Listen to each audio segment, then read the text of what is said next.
I'm Ken Kelly, and I've got a real burning passion for counselling skills. I've built training that takes the doubt out of using counselling skills. You get to see the counselling skills used in real live sessions by a qualified therapist. Full sessions, real material, real counselling skills. To find out more, go to counsellingskillsacademy.com. Welcome to the Counselling Tutor Podcast, the must-listen-to podcast for students of counselling and psychotherapy. Here are your hosts, Rory Lees-Oakes and Ken Kelly. Hi, I'm Rory, and with me, as always, is Ken. And how are you today, Ken? I'm good. Thank you for asking, Rory. I'm glad to be here, and we are delighted that you've joined us. This is episode 219 of the Counselling Tutor Podcast. We got 3 stops on today's journey. The first one stopping at Counselling Foundations, where we examine the very foundations that underpin good counselling practice. And today we're going to be speaking about note-taking. Boy, has that changed since I graduated. Moving on our journey onto a focus on self, where we recognize that we, ourselves, with our beating heart of our practice, we need to look to ourselves first to be able to be there in service of our clients. And today we're going to be speaking about developing your network. And then we move on to practice matters, where we place a toe into what we may experience in the day-to-day running of a practice. It can be either the business of running a practice, or it can be something that presents. And today we have a great guest. It is Professor Mick Cooper. You met up with him, Rory, and you spoke about common factors in counselling, and I'm certainly looking forward to that. So, starting us off, those counselling foundations, note-taking. This is a question that comes up again and again. Tell us more. Yes, it's true, Ken. And I want to pick up on a point you made. It's certainly changed since you graduated. Well, it's certainly flipping changed since I've graduated. When I graduated, it was like, you can take notes if you want, you don't have to. Nowadays, of course, counselling has moved on dramatically. We're more accountable than we ever have been before. And learning how to write notes properly, I think, is a skill that everybody should try to master, whether you're in a level 2, level 3 or level 4. The reason for that is that notes are the basis of any information that a client may request under the Data Protection Act. And also they're a great aid to memory. And I think one of the difficulties that those new to writing notes have is actually what to write, Ken. Oh, definitely. Yes, it is. And like I say, it's a question that comes up time and time again. And it's really interesting because only yesterday, Rory and I were doing a webinar about training that we offer for online and telephone counselling. And this question of note-taking came up there, and it comes up again and again and again because we may learn about it during our counselling training, but we very rarely get to see somebody else's notes. You can't see an example. You can't read another practitioner's notes. They're confidential. So we're kind of given the basics, but we have to kind of work out how we work with that information. And I think there's 2 sides to note-taking. The very first is what we're going to cover, Rory. It's the question you've just kind of led into, is what do you write in your notes? And then I think we also need to visit the storage of notes and what we're required by law and how we're required by law to store notes. But starting off with those, what do you write within your notes?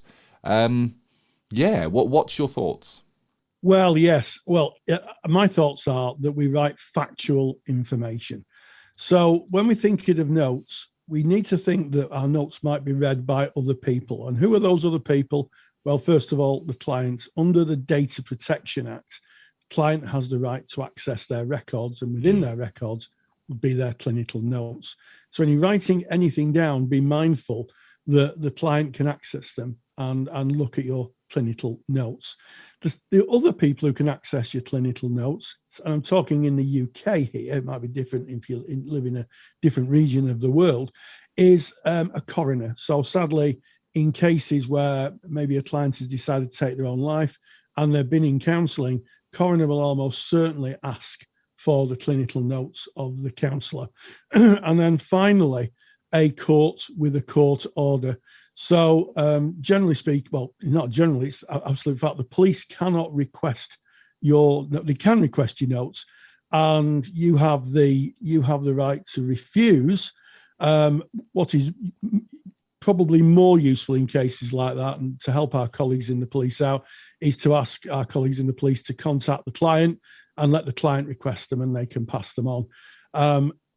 And the only time you're compelled, really, apart from the coroner and the client, is if it is by a judge with a court order.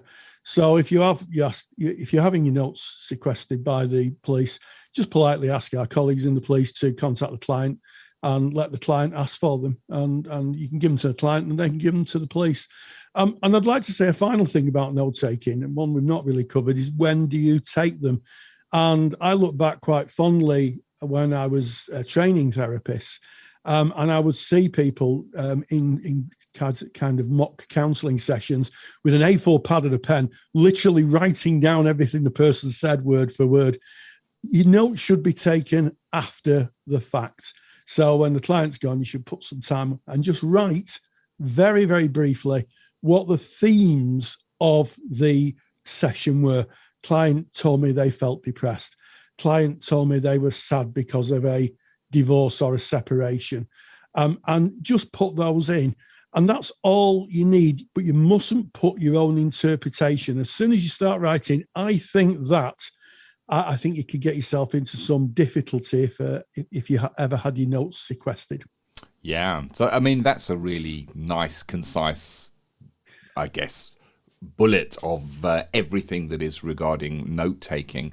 I'd like to delve into some of those areas a little deeper. So one of the areas is be factual. And you've already touched on it there, Rory. We can't go into what we think or what we suspect may be going on for this person. We can only work with what is. And we leave ourselves open if we start speculating. So if the notes ever were called for and there was any kind of speculation from the part of the counsellor, you would be asked to defend any speculation. So if you were to say, oh, the client is presenting like this and it's probably because of X, Y, Z, you need to be pretty sure of what those facts are when you're putting those in your notes. So you want to be factual. You want to just keep to the basic facts of what you put in your notes. Whenever you're writing your notes, always consider what Rory has just said, that they may be looked at by someone else, including the client themselves. And I think that's really important because they are the client's notes. In your contracting, you might be saying, I take notes from our sessions, and who has access to those notes? Well, you do. They're your notes. It's your session, and they can, of course, ask for that.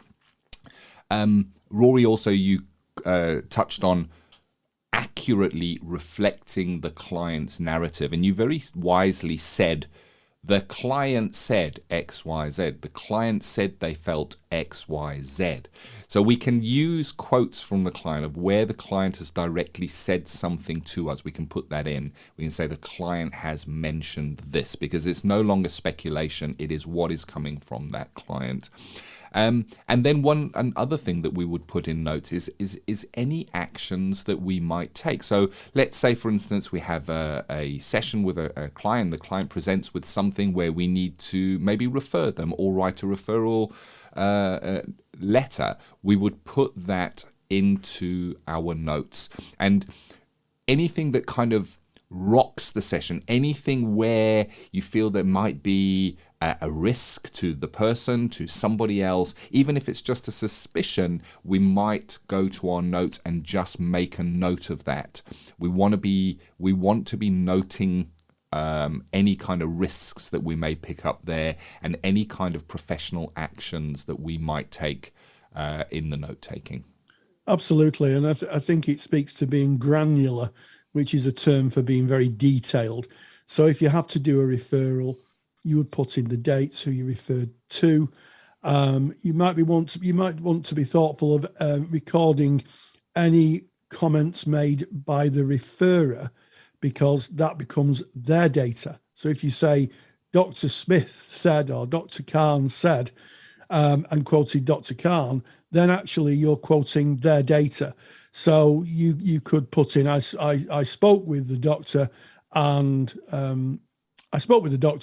and explained the position regarding the client, saying they may well take their life and they're becoming unwell and they're not taking their medication in an extreme case, and then you would put that in, and that becomes more detailed. You put the date, who you spoke to, when you know, and if you followed up with an email, it's always good, I think, if you refer to follow anything up with an email, and then you become more detailed. And what I have to say is that sometimes notes are dependent on where you work. If you work for National Health Service, you may have guidance in what to put on your notes. Some organisations may give you guidance. So if you are working for an organisation, check what their guidance is. But generally speaking, as a rule of thumb, you should only put factual information in notes. Yeah. And another thing that you might put into your notes is housekeeping. I'll give you an example of what that may be. I've just had a first session with a new client. The very first line of my notes might be that the client arrived on time. And the second line of my notes may be that I went over the contract with the client. The client agreed to that contract and has signed it and dated it. So I'm putting in my housekeeping within my notes as well. And then we'll leave you with one final thought on note taking, and this is related to the handout that Rory has prepared. Rory always prepares one of his super duper handouts. We'll tell you how to get that in just a moment. And that is a format for taking notes. Now, this is an example format. It is not a suggestion. It's just an example that we've put together for you so you can look over it. You can decide to use it. There are different examples and different formats you can follow. This one is called SAPO. It is SAPO. And the S stands for subjective, and what that means is what is the client's narrative or description of what is happening to them. It's their subjective view on that. The A in SAPO is for assessment. Consider what support or interventions may be needed to support the client. And that may be reviews, it can be whatever the support is. So that's the A of SAPO. The P is the plan. What is the agreed action the client and yourself have decided to undertake or to change?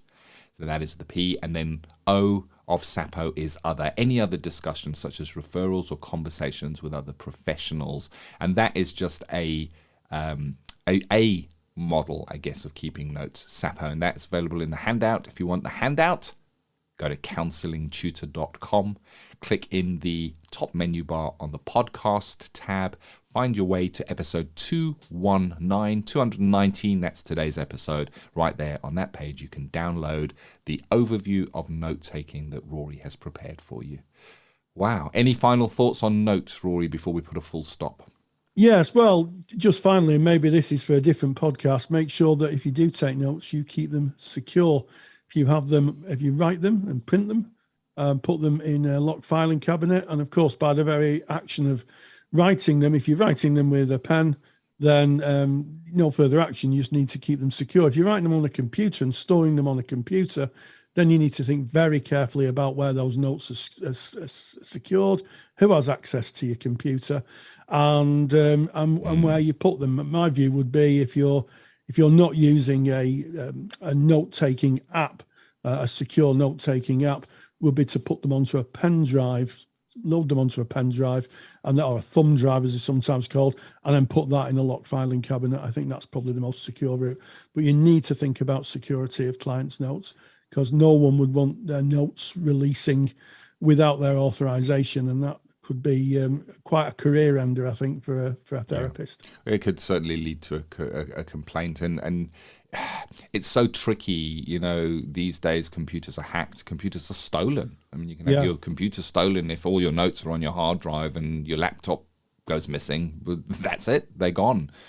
So it's about thinking about where those notes are stored. And of course, there are a number of professional applications built for therapists for note-taking. And I will let a small cat out of a very large bag. Oh, go on, and Ken. share with you that counselling tutor Rory and myself have recognised that there is a need for help and support around taking notes, keeping notes secure, and keeping notes within the parameters of legislation. Certainly here in the UK, we work to GDPR, and there's so many questions about how do I keep my stuff GDPR compliant.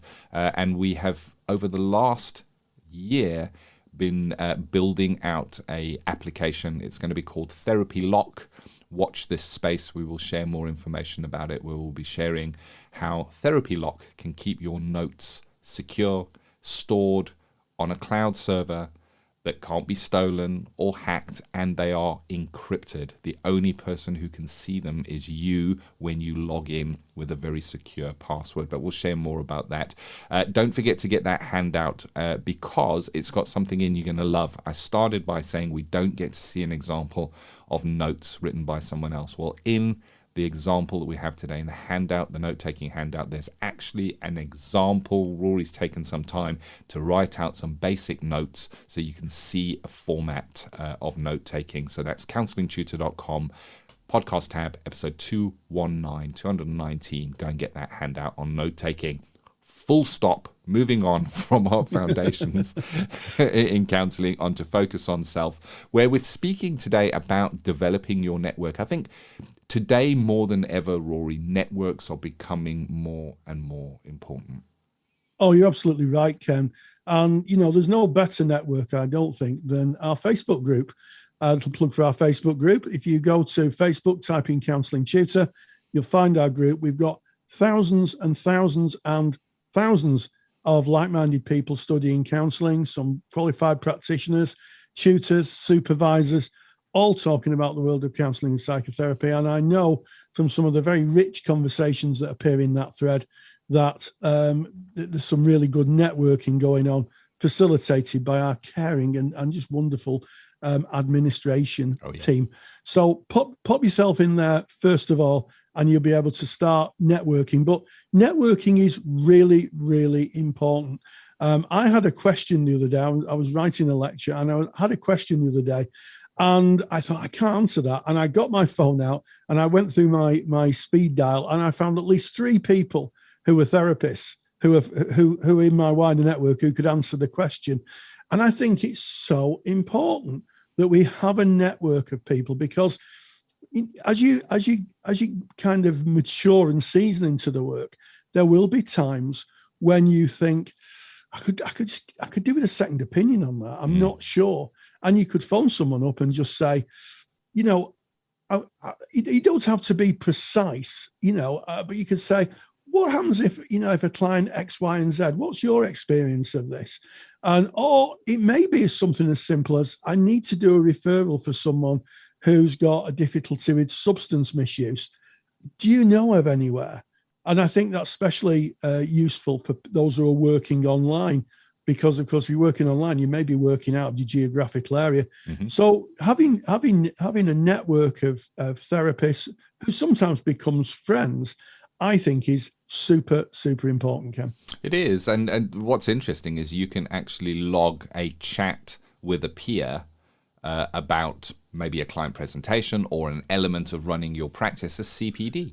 It counts as CPD speaking to a peer. And that's what networks are. They are professional peers that are around you. And I think that times have changed of how networks used to work. So certainly if I look some years back when I just newly qualified, my professional networks were the services in and around where I practiced. I had a good working understanding with who the professionals were, what the referral pathways were into their agencies or their services. And I had a number of people around me that I could go to and ask questions of in my place of work and from my studies that I'd done. And it kind of tended to be quite geographically locked.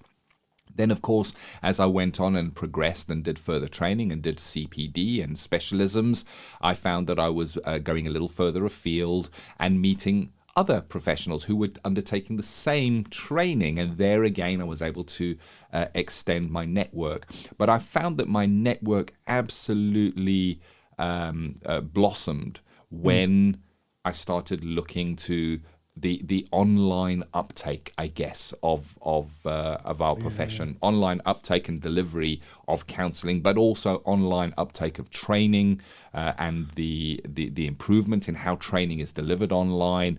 And now you can have, as you said, Rory, a network that can span continents. You know, I have got a colleague that I speak to from time to time who is based in South Africa, working to a different ethical framework with different different requirements in the studies. You need a master's there to be able to practice, but it's somebody that I can key into and kind of run things by. And of course, like you said, Rory, with the explosion of online working, we need to look at our professional network specifically for referral. If we're working with a client and we're doing it face-to-face, then we would be referring into the geographic close agencies and services. If you're working with somebody online, they may be many, many hundreds, if not thousands of miles away from where you are.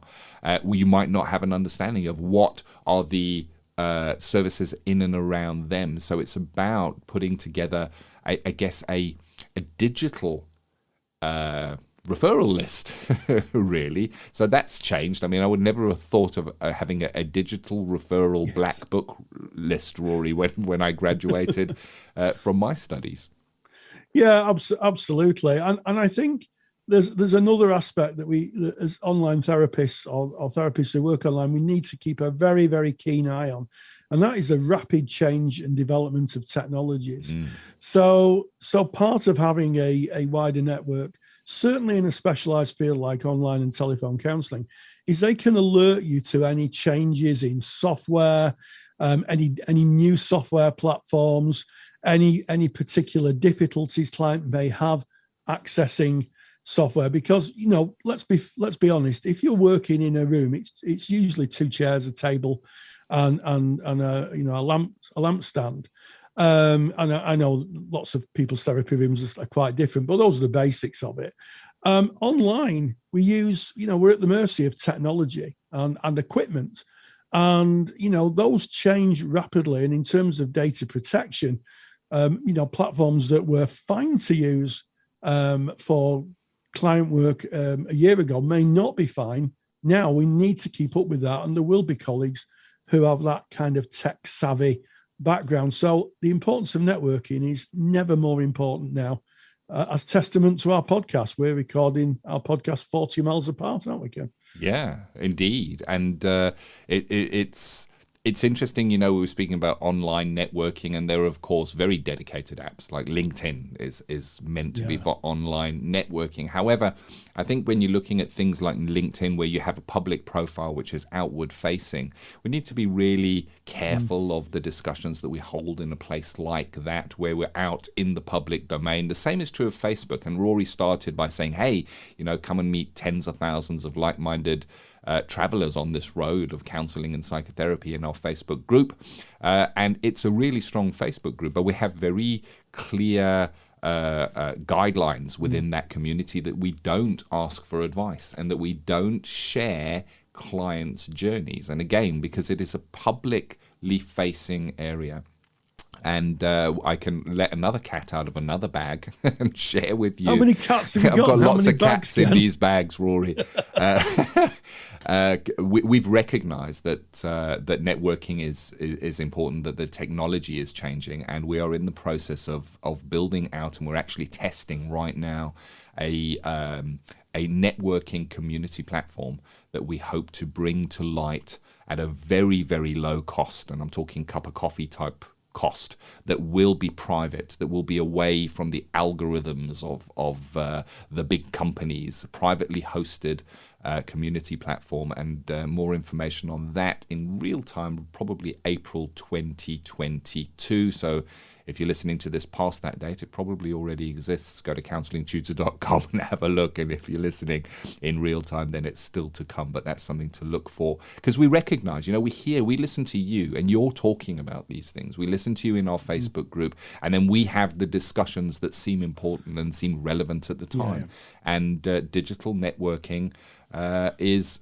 absolutely massive now and incredibly powerful. We're seeing it in our training that we offer. We train online counsellors in online and telephone training, and we train supervisors to work online as well. And we're seeing the power of the networking of people that are hundreds of miles apart, really sharing their journeys and getting a lot from that. So yeah, the times are changing, and I guess we change with it. But still, We can go to our phones, like you say, Rory. Nothing beats a good old phone call. I phone Rory on many occasions to have a little bit of a chin wag. It's true, and the amount of colleagues on in my phone now is huge, all with different specialisms, and they will phone me and say, Rory, can you give me a view on this? Really, really important. And I think that no therapist should work in isolation. I think there lies a great danger, because we can get overtaken by our own thoughts, and that can lead us down very difficult paths. I think being out in a vibrant community and being able to check our perceptions of things and check things out is absolutely essential. And I think ethically, it's what's demanded now in the modern world of therapy. I like it. Well, there you have it. That's that focus on self, and it's about you being the heartbeat of your practice, and spoken a little bit there about what does your referral network look like. We now move on to our last item for today, which is Practice Matters, where, Rory, you met up with Professor Mick Cooper speaking about common factors in counselling. I can't tell you how much I've waited for this interview. You might have heard me speak on other podcasts about the dodo bird effect and the work of Sol Rosenwag in the early 1900s.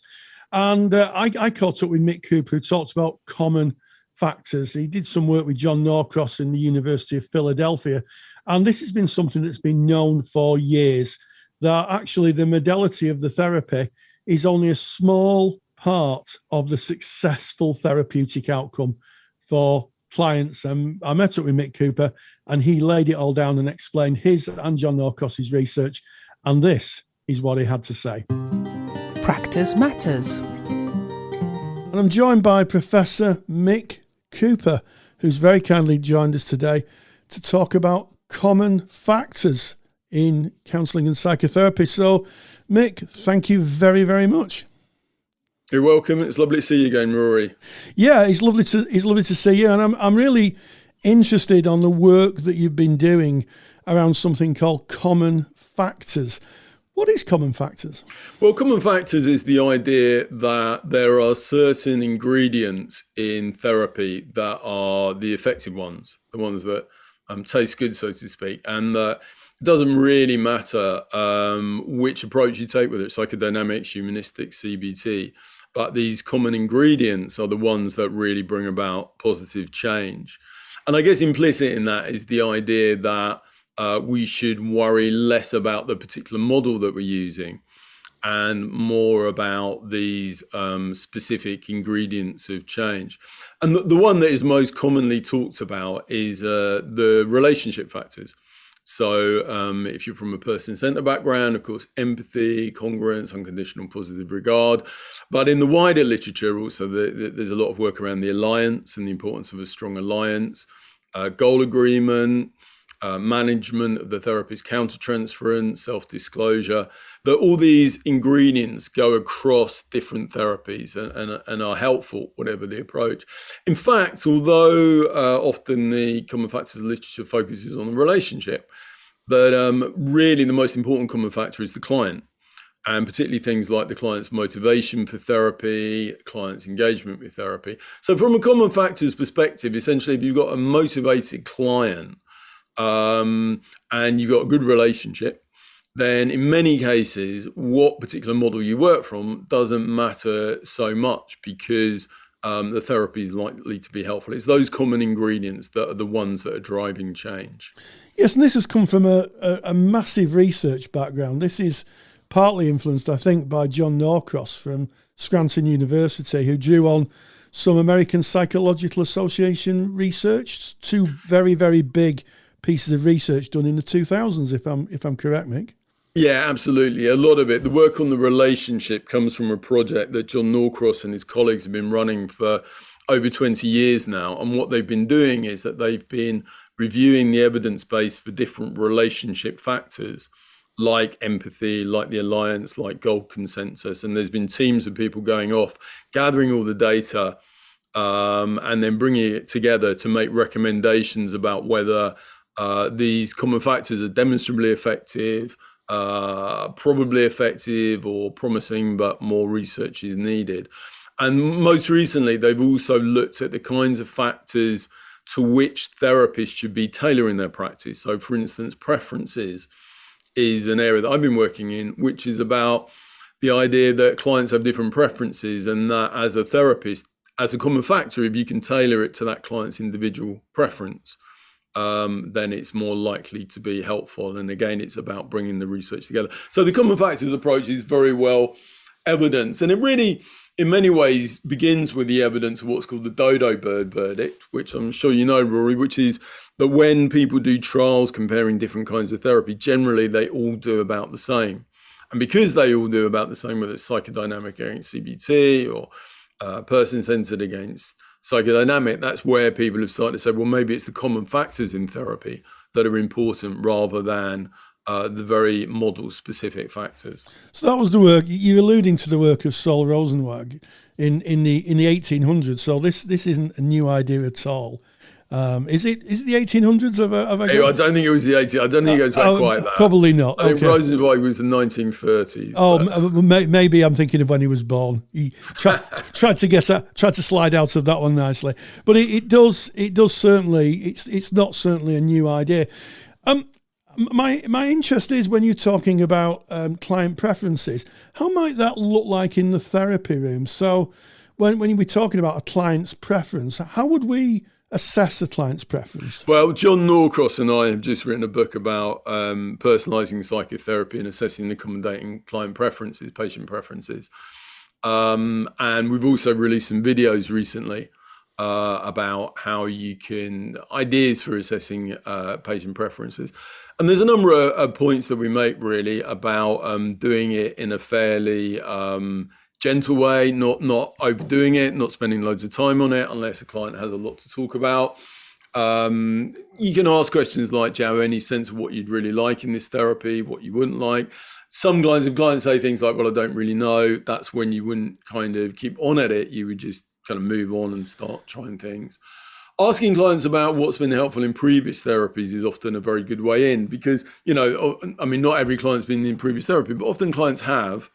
And if they have, they might have a sense of what worked for them or what didn't work for them. But really, when you're working with preferences, actually the most important thing to begin with is that the therapist has a sense of what they can and can't do and what they're willing to do. Working with preferences is not about being all things to all clients. If you're person-centered trained and a client says that they want CBT, something very directive, it's not about saying, oh, okay, well, let me give that a go. But recognizing what you can and can't do is a useful way into then being able to say to a client and talk about what they want and being clear about what you can offer.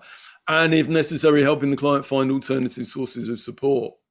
Yeah, so it really is tailoring the therapy to what the client wants and needs, as opposed to maybe being dogmatic and just applying the model in the hope it'd work.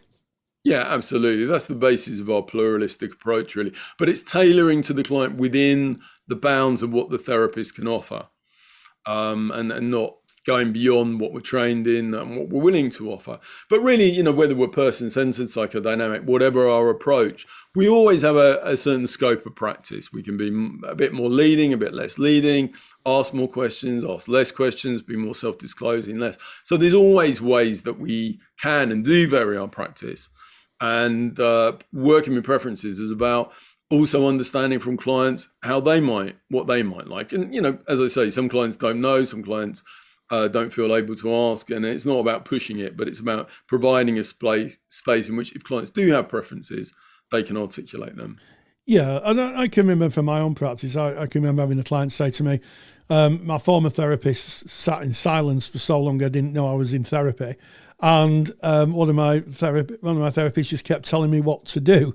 And I remember saying, well, what is it you want? And he, we negotiated that between us. We negotiated the working alliance. I want to go back to the common factors idea. Is there a kind of pie chart in terms of percentages what these factors are? And I can see Mick nodding slightly wearily across the studio. There have been, and certainly in my Factor Friendly book, I do give one from Mike Lambert, which is 40% client factors and 30% relationship, 15% client's hope, and then 15% the particular model. But I think Mike and others would acknowledge that these are very rough and it really varies by the client. And I'm not sure how useful it is to say 30% of change is is from the therapist. You can work these things out, but it's such an average across all clients that it is of questionable value. I think one thing we do know is that if there is a pie chart, the biggest part of that pie is going to be client factors. It's going to be the client and where the client is in terms of stages of change. Are they ready to change? Are they motivated? Do they want to participate in the therapy? Do they want to do it? Are they psychologically minded to do it? That's the biggest part of the pie, most likely. Yeah, and I think that anybody who's been a therapist for any amount of time will know that if a client comes wanting to change, the outcomes are likely to be more positive than if someone is sent for counselling. Yeah. And if a client, sorry, Rory, but yeah, absolutely. If a client wants to change and is motivated and is ready to change and wants to make it, you have to be a pretty bad counsellor to get in the way of that. And that's where giving that client space and facilitating, it may not actually require that much to help that process.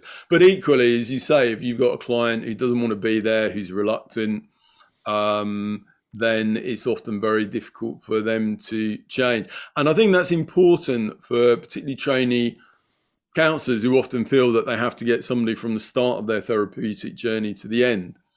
And, if a client doesn't change, that they feel that it's something that they've done and they've made mistakes or they're not good enough. I rember when I started training, even if a client didn't turn up for the first session, I thought it was my fault. And that somehow they'd seen my name and they thought, oh my God, I don't want to see Mick Cooper, without knowing anything about me. And it's always, and we can make mistakes, not to say we can't make mistakes, but at the end of the day, a lot of it is about the client. Equally, it means if a client shows amazing change, it's not probably because we're brilliant therapists, it's because the client is a brilliant client. Yeah, and I think that really does sum up the spirit of what therapy is. It's all about the client. It's about the client's frame of reference, the client's view of the world, and it sounds to me very much like we play a part in that, but it's the client's victory. When the client makes those changes, it's the client's victory for them, isn't it? It is, and that's that's the common factor, really. That's the key common factor is the client. And, understandably, maybe we don't talk about it quite so much because in a way, for our training and our practice, there's not so much we can do about that. And there's less kind of therapeutic leverage there. But there's some very good books, for instance, by Art Bohart and by Barry Duncan and Scott Miller around the client and the client as an active agent of change. There's a brilliant book called The Heroic Client, which talks about the client really being at the center of the therapeutic drama. Yeah, absolutely. And I seem to remember reading that Rogers came up with much the same thing when he was at Wisconsin doing what was called a psych project, where he's working with people with psychosis. And I think, if I remember correctly, and it's a long time since I've read the research, that he said that, even people with psychosis, when they engaged in therapy, if they were motivated, they would get much the same results as people who didn't have psychosis, but were motivated as well. And it's amazing. These things just come round and round, don't they? Yeah. Well, Rogers' 1957 statement about the necessary and sufficient conditions is a statement of common factors. It's not he never said this is the model of person sent to therapy to be empathic, accepting, unconditional, positive regard. He said, if you look across all therapies, these seem to be the conditions which lead to therapeutic personality change, which is exactly what common factors is about. And was an amazing statement at the time. I think if you looked at the evidence today, you would take a different perspective and you wouldn't, there'd be other things that you talk about, like, as we were discussing, Rory, things like tailoring to the client's preferences, agreement on what you're doing in therapy, goal agreement, the alliance. But it was an amazingly kind of far-sighted statement and a style of thinking about therapy. And it really, in many ways, I think in our training approaches, often we are very much trained in specific models and specific terminology of specific models, and sometimes thinking that our model is a better model than the other models. And the idea of common factors can be very useful as a kind of great leveler, really, and just reminding us that as therapists, a lot of the time, what we're all doing is something pretty similar and pretty amazing. Yeah, absolutely. And in the service of clients, who want to change. It's always a pleasure interviewing you. So, Professor Mick Cooper, thank you so much. Thanks, Rory. Big thank you to Professor Mick Cooper. We love Mick. We really do. And we know you do too. And I just want to say thank you as always to you, Rory. You host these interviews. You make contact. You look for interesting topics. And I think you've really hit the ball out of the park, as our American colleagues might say, with that one. This has been episode 219 of the Counselling Tutor Podcast. Yes, and we started off with Counselling Foundations. We talked about learning to write notes, what to put in them, and of course, what to avoid. We moved on to Focus on Self, where we discussed developing your wider network, getting in contact with people, and being part of a bigger counselling community. And then finally, we let the dodo bird, quite frankly, out of the cage, and we talked to Mick Cooper on the importance of common factors in counselling. And as always, stay grounded and stay safe. Take the stress out of your counselling studies and get the support of Rory and I by joining us in the Counselling Study Resource. See how Counselling Study Resource can help you. Visit counsellingtutor.com. That's counsellingtutor.com. Thank you for listening to the Counselling Tutor Podcast. Find the show notes for this episode on our website at www.counsellingtutor.com.